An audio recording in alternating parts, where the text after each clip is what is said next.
नया बिया चोलिया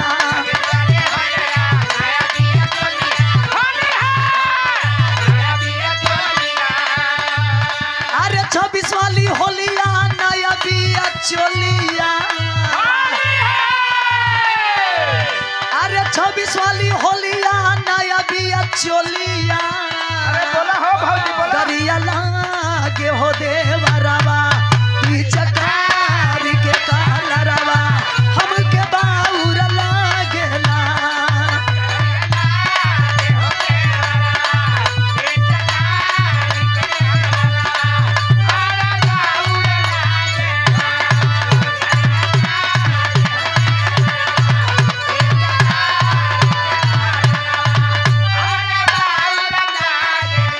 अरे 26 वाली होलिया नया बिया चोलिया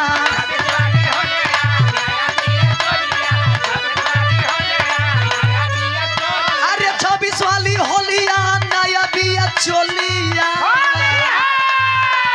26 वाला होलिया नया बिया चोलिया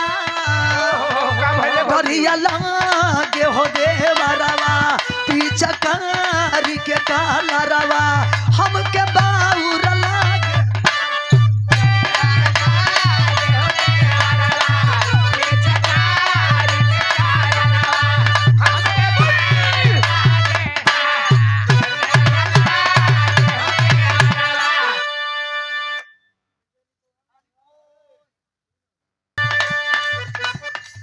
दरिया लागे हो देवरवा पिचकारी के कालरवा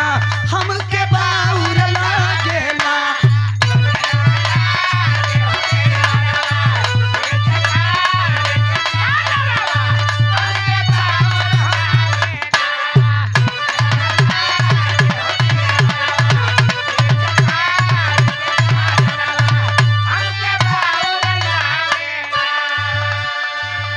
देवर है ही बुढ़ऊ देवर ऐसन बा कल से भाऊजी आज मेरा मूड बन गया है बांगुर पिचकारी लेकर आए हैं मेरा मूड बन गया है तो हम डाल करके जाएंगे देवरा का कहता बनल बा मिजाज हो चोली रंगबाज हो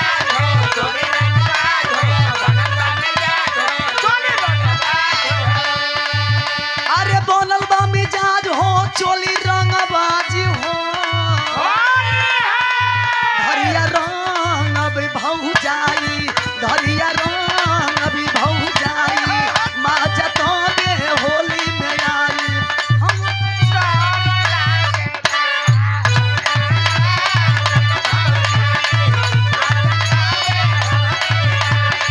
मनवा लागल बाटे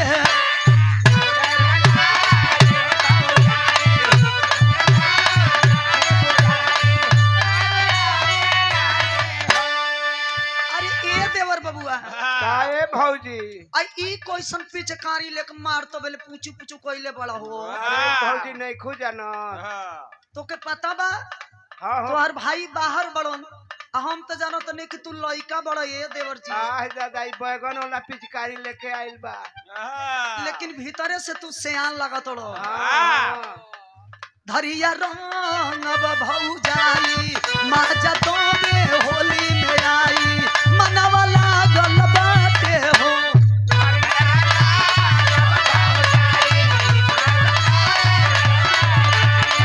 मनवा लागल बाटे हो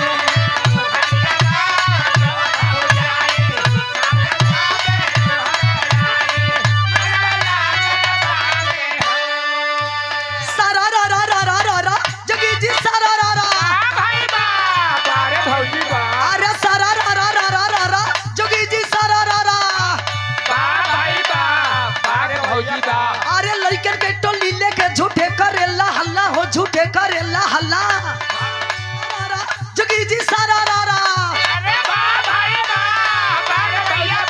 अरे लड़कन के टोली लेके झूठे करेला हल्ला हो झूठे करेला हल्ला बारे भौजी बा लइकन के टोली लेके झूठे करेला हल्ला तोहरा से ना टूटी बबुआ गोदरेज के ताला बोला हैया हैया सारा रा रा जोगी जी सारा रा रा अरे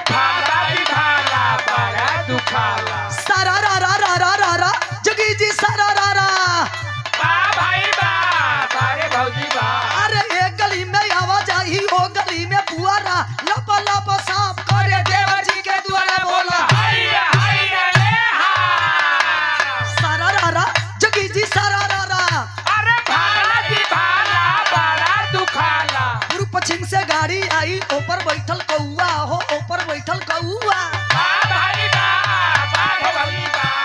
पूर्व पश्चिम से गाड़ी आई लो पर बैठल कौआ रोरी रोरी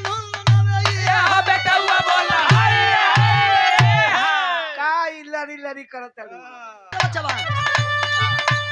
सारा रा रा रा रा रा रा जोगी जी सारा रा रा बोल दी हैं? बोल दी अरे तोहरा ऐसा लइकन के ऊटी बूटी बोला ऊटी बूटी अरे तोहरा ऐसा लइकन के ऊटी बूटी मारम निहुरा के देखा गर्दन टूटी बोला सारा रा रा जगी जी सारा रा रा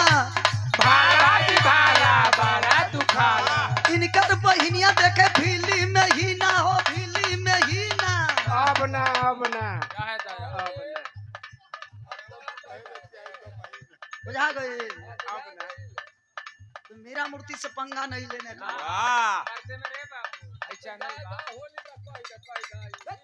नहरी नहरी जात रहनी पौनी एगो लोटा हो पौनी एगो लोटा नहरी नहरी जात रहनी पौनी एगो लोटा उलोटी बोली हो तू तो हर बारी यही तो बोली हो नहरी नहरी जात रहनी पौनी एगो लोटा उ लोटा इनका दिदिया के देहनी भइल जोड़ा बेटा